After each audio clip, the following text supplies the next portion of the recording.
저희가 준비한 8위와 9위가 나왔는데요. 먼저 8위부터 만나보겠습니다. 이준석 대표가 토론을 통해 뽑은 박민영 대변인. 최근에 윤 대통령에 대한 쓴소리를 해서 한 칼럼에도 실리고 주목을 꽤 끌었었던 인물인데요. 그런데 그가 대통령실 청년 대변인으로 일하게 됐습니다. 이거를 단순히 개인의 거취 문제라기보다는 최근 윤 대통령과 이준석 대표의 갈등 국면에서 상징성이 작지가 않아서요. 제가 직접 이제 대통령실 청년 대변인이 된 박민영 대변인에게 직접 전화를 걸어봤습니다. 이준석 대표부터가 저를 배신자라고 생각하지 않는다라고 하는 게 아마 진심일 거예요. 약간 비꼬는 거다라고 평가하시는 분들도 계신데 저는 전혀 그렇게 받아들이지 않았고요. 저에 대해서 오롯이 이해하신 그대로 써주신 거라고 생각해요. 칼럼에서도 나왔던 것이 좀 대통령께서 이런 걸로 진실인지는 제가 확인을 못했습니다만 경로하셨다 이렇게 들 알고 계시잖아요. 그런데 대통령께서 이제 많은 분들이 저를 추천을 해주셨던 상황에서 휴가 복귀하시고 단 하루 만에 컨펌을 해주신 거거든요. 그래서 저는 그것이 이 쓴소리에 대해서 기꺼이 받아들이겠다라는 것이고 어떤 변화와 쇄신의 의지를 저는 강하게 천명하신 거라고 생각을 했거든요. 제가 직접 전화를 했고 여러 가지 얘기를 들었는데 또 다른 인터뷰에서도 좀 구체적으로 얘기한 게 있어요. 지난 주말 대통령실 관계자에게 연락을 받았다. 대통령께서도 제가 부담스러울 수 있는데 흔쾌히 받아주셨다고 하더라. 이 대표와 연락 안 한다. 아무것도 얘기 안 해줘 솔직히 말해서 서운하다. 이런 얘기도 동시에 했어요. 김정일 국장. 네. 대통령 휴가 갔다 온 이후에 첫 번째 인사라면 인사할 수도 있는데. 그렇죠. 이 의미 좀 어떻게 받아들이십니까?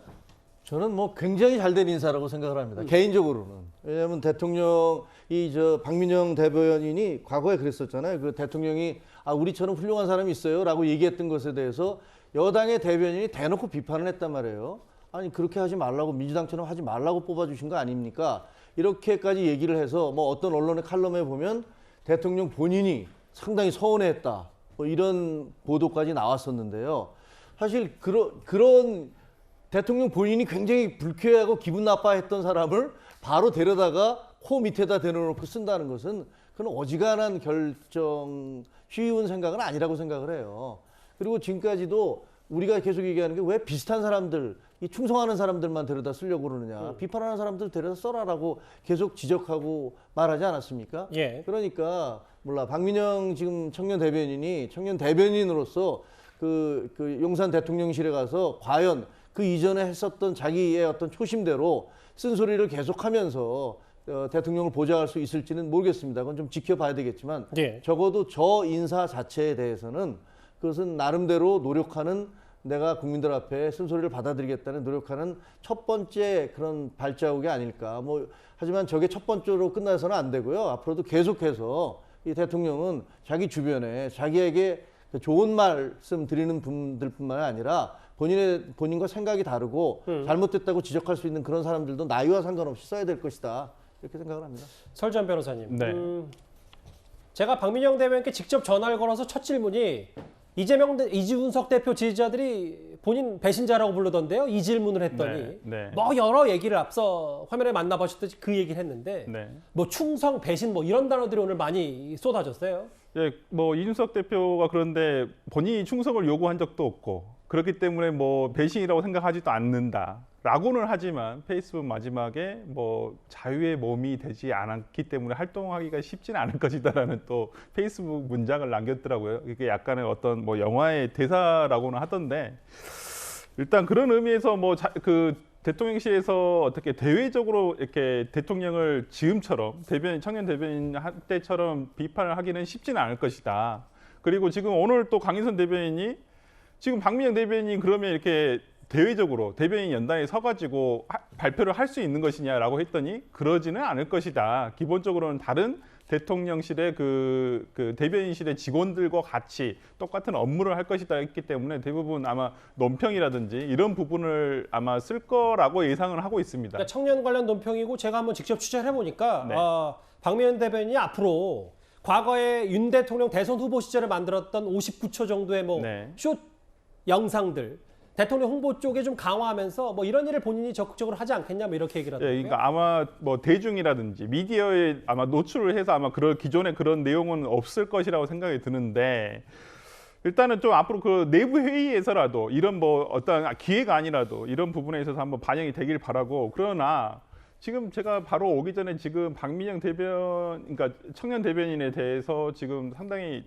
과거에 그 커뮤니티에 썼던 아주 구구적인 단어 구구적인 사이트에서 글을 올렸다거나 구구적인 우리가 보통 알고 있는 예를 들어서 일베라고 하는 사이트에서 용어를 쓰거나 이런 내용들이 지금 커뮤니티에 올라오고 있거든요. 과거 박민영 대변인의 전력 예, 말씀하시는 그런 겁니까? 박민영 대변인으로 추정되는 아이디로 작성이 돼 있는 글들이 지금 커뮤니티에 오고 있어서 이 부분이 과연 지금 바로 임명돼서 일을 하기까지 어떤 영향을 미칠지 한번 좀 지켜볼 필요가 있다고 봅니다. 제가 박민영 대변인이 쓴 모든 글을 다 본 건 아니니까 단언할 수 없습니다만 네. 아직까지 추정인 거죠, 그 아이디가? 네, 추정입니다. 이것은 사실 뭐 박민영 대변인의 아이디라고 특정되지는 않았지만은 가입 일시라든지 기존에 글을 올렸던 내용들, 아이디 이런 부분들이 일치하고 있어서 아마 박민영 대변인이 쓴 것은 아닌가라는 어떤 추정을 하고 있습니다. 네티즌들은. 박민영 대변인 배신자라는 비판에 여러 얘기를 했고 특히 윤 대통령이 과거 했던 말을 인용하기도 했습니다. 과거 윤 대통령의 발음 잠시 듣고 올까요? 혹시 조직을 사랑합니까? 네, 대단히 사랑하고 있습니다. 혹시 사람에 충성하는 건 아니에요? 저는 사람에 충성하지 않기 때문에 예. 제가 오늘도 이런 말씀을 드리는 겁니다. 이준석 대표도 곧바로 SNS를 썼고 충성을 요구한 적이 없으니 충성을 받은 적도 없고 충성을 받지 않았으니 배신도 아니다. 뭐 일부러 오타를 낸 거겠죠, 이준석 대표가. 자유의 몸이 아니면 행복할 수 없는데 잘 헤쳐나가길 기대하겠다. 그래서 뭐 언론에서는 뭐 이준석 퀴즈라고 많이 불렀기 때문에 또 한 명의 우군이 또 이준석 대표와는 좀 거리를 두는 거 아닌가 이런 해석까지 나오는데 저희가 좀 어떻게 받아들일까요? 글쎄요, 이제 박민영 대변인이 나는 국대다, 그러니까 국민의힘 대변인이다 이런 어떤 공개 오디션에서 선발이 됐고 그 오디션 선발을 이준석 대표가 했기 때문에 이준석 사람이 아니냐, 그렇기 때문에 이것은 일종의 배신이 아니냐 이런 지적도 나오는 것 같습니다. 그러나 박민영 대변인도 국민의힘의 대변인으로서 앞으로 그 어떻게 보면은 주어진 틀 안에서 어떤 체계적으로 이렇게 정당의 생활을 경험을 했고 또 본인에 대한 그 쓴소리도 잘 듣더라고요. 그렇기 때문에 이준석 대표가 좀 아쉬움을 표현한 것이겠지만 예. 여기에 대해서도 그 박민영 대변인도 덕담이라고 생각한다. 이런 여유를 보여줘서 참 저는 좋았습니다. 이런 모습이.